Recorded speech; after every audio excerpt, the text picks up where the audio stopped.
Well, hello everybody and welcome back to another film. Would you get a load of that? Unbelievable, I never expected this today. We never get snow that lingers in my part of Lancashire, so I've really got to make the best of this opportunity. I've only got 2 hours this afternoon, unfortunately, but chances are this will have all have gone by tomorrow morning, so I've not a lot of time left. I've literally just left the road. About 100 yards that way. You can hear it whizzing past on my right hand side. So there's a potential shot just here to the left of the road that I'm going to look at, and then I'm going to move into the woodland and look at some smaller scenes if I can find them. I'm seeing all sorts of patterns and shapes, lots of contrast. It would seem on paper to be a really easy photographic session with so much beauty around, but you've really got to give the same considerations to your composition, and I'll certainly be concentrating on that today. So let's get going and see what I can come up with.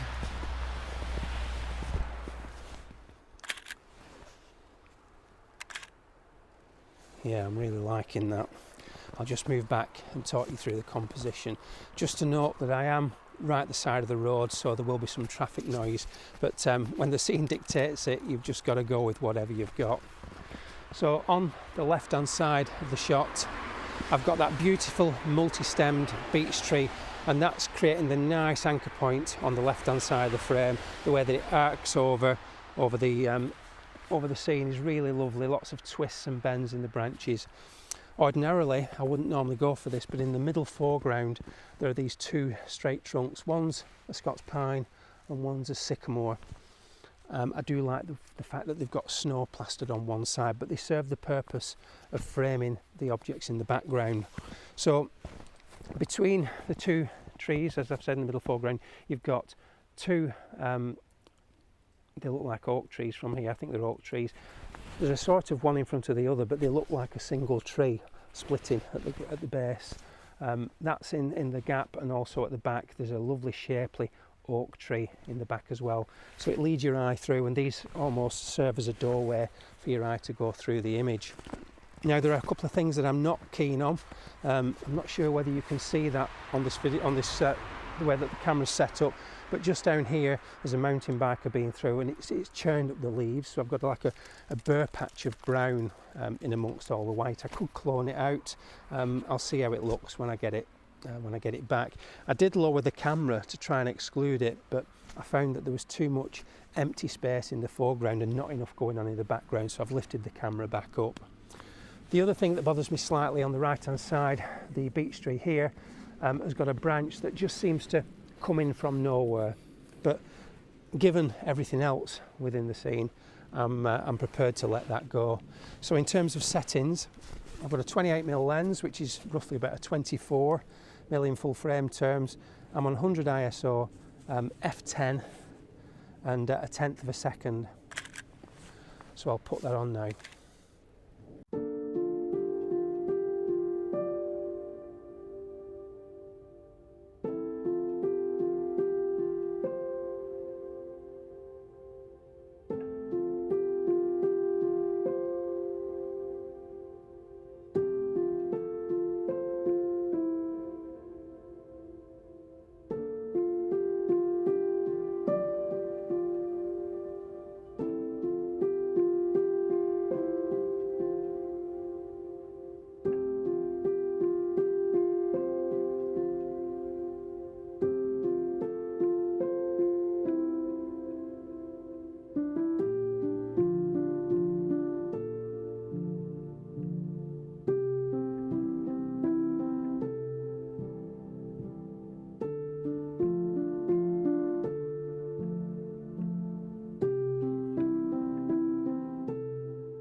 Now, a few videos ago, probably the back end of summer, I found an image that's just off to my left hand side there, and you'll see it in a second, a tree that's wide angle, very, very close to the lens, and just looked really dynamic the way all the branches were circling round into the scene beyond. I'm being very careful not to step, because where I'm standing here is the final part of where the image you look through to. Never in my wildest dreams, when I made that video, I'm pretty sure I referred to frost and snow and fog, I didn't think that I would be coming back to it this quickly to have a go at it in the snow. So get over there and give it a go.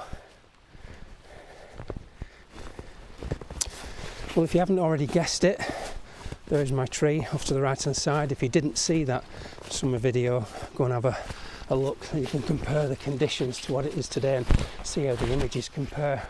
Beautiful twisty branches. You can't see it all just at the minute, but I'll reset the camera up in just a second. When I came here last time, I had to get the camera up really, really high because I had a stark blue sky, and I was trying my best to avoid that and concentrate on the spirals that the branches create. Because we've got the white sky today, obviously lots of snow on the ground, I'm not too worried about that sky creeping through the canopy. But to be fair, all the background trees have got so much snow on them that it's filling all that space anyway. So who knows, let's see what the image will look like. I'll get the camera set up now. Just tweaking my composition. I nearly made an error. Off to the right hand side, you can see them as two straight trunks. They were just creeping into frame on the right, and this image, this scene, is all about these swirls and these twists, and those two straight trees have no place in this composition whatsoever. So in terms of my focusing point, the initial twist, the circular branching, that's my foreground, and I've just allowed about a foot in front of that as the start of my frame, just to give the branch a little bit of breathing space at the bottom. And then it's just all about these beautiful shapes and the way that the snow has lined them, so you get the contrast of the white on the tops of the branches and the dark of the beech bark underneath, and just leading your eye through the scene. And what I really like about this as well is, I never noticed last time, probably because there was leaves on the canopy, is that the gap at the top, there's a tree coming up that splits, and it sort of does that, and it fills that little gap there just beautifully. And we've got this bit of mist, so it's helping to just change the tonal values between the strong bold tonality of the foreground in relation to the background. Just gives you that feeling of depth. So in terms of settings, I'm on 100 ISO. Obviously I'm on a tripod, so I don't need fast shutter speeds. 1/3 of a second at f13, and I've focused on that first branch. So I'll put that on now.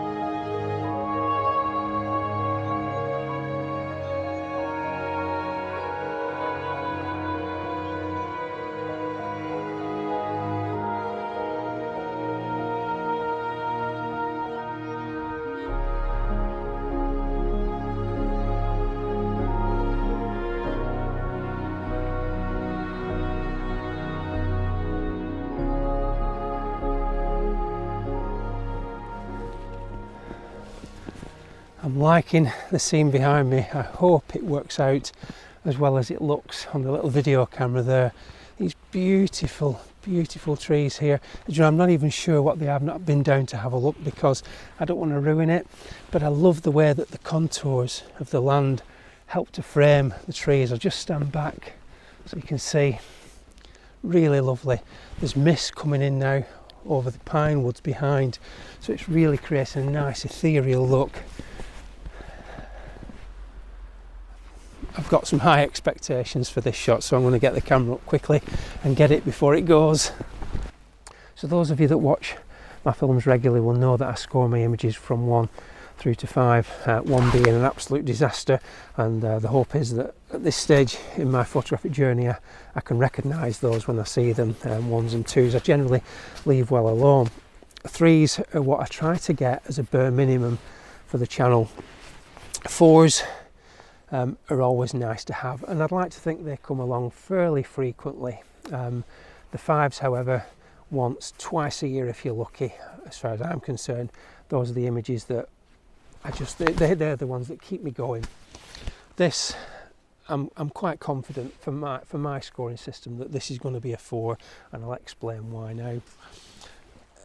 It is just a simple shot of trees, let's face it, but we've got the lovely atmospheric fog, which is helping to sort of make the distant branches in the depth of the wood to be not quite so dominant, so it's softening the whole effect. But what I really like about it is that where the snow has formed on the landscape at the foot of the trees.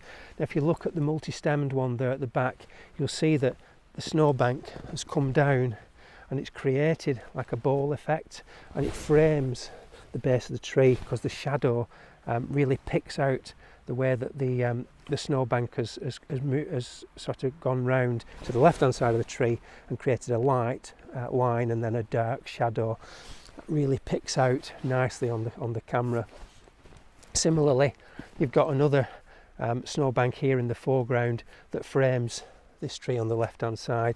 I've moved the stills camera just ever so slightly, just so I can create a separation between these two trees. There's one, I don't know whether you can see it on the camera off to the right hand side. It's a really lovely tree, but I've not included it. I felt it was just too much to get in the frame, so I've focused on 2, 3 and the one in the distance, the 4th one, but that's not really a significant feature of the frame. It just helps to anchor the right hand side. I've got a 45mm focal length, which is about 35mm in full frame terms. I'm on f11 and 1/10 of a second, and I'm overexposing the shot by 1/3. Really nice. Happy with that. I'll put that on now.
So it was at this point that my microphone decided to part company with the jack plug, and I didn't get any audio.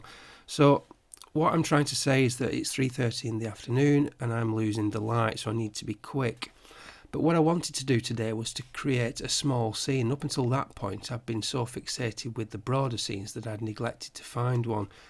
As I walked up the path, that particular oak in the distance there really caught my eye, and particularly you can see the light filtering through from the canopy above is sort of highlighting the whole thing.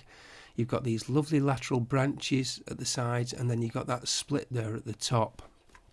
The fact that light's coming through and the branches are covered in snow, it's got a lovely silvery feel to the image.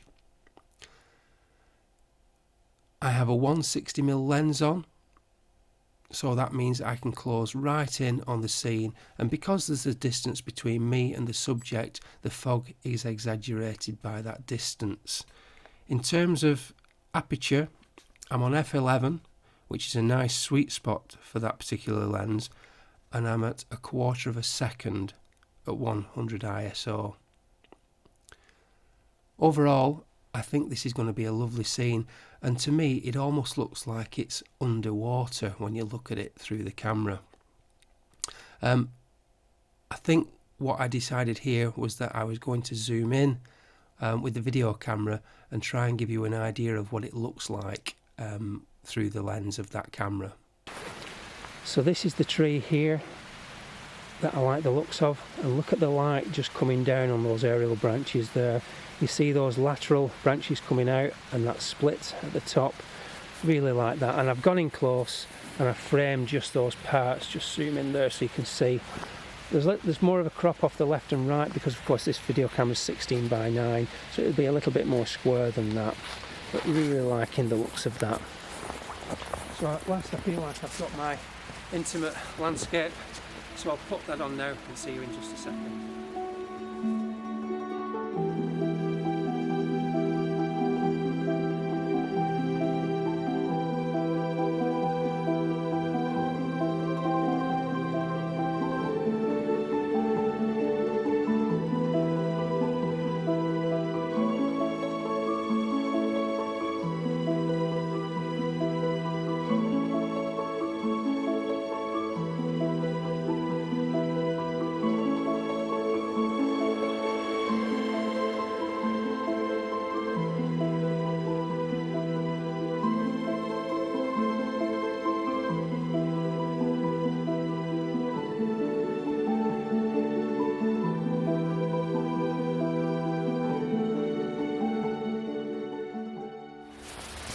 Gosh, it really does look beautiful, doesn't it?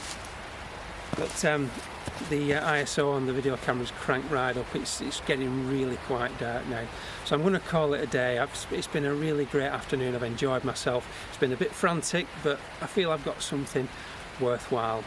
So I'll put the images on in just a second, but as always, if you're not already a subscriber, don't forget to subscribe and ring the bell for notifications.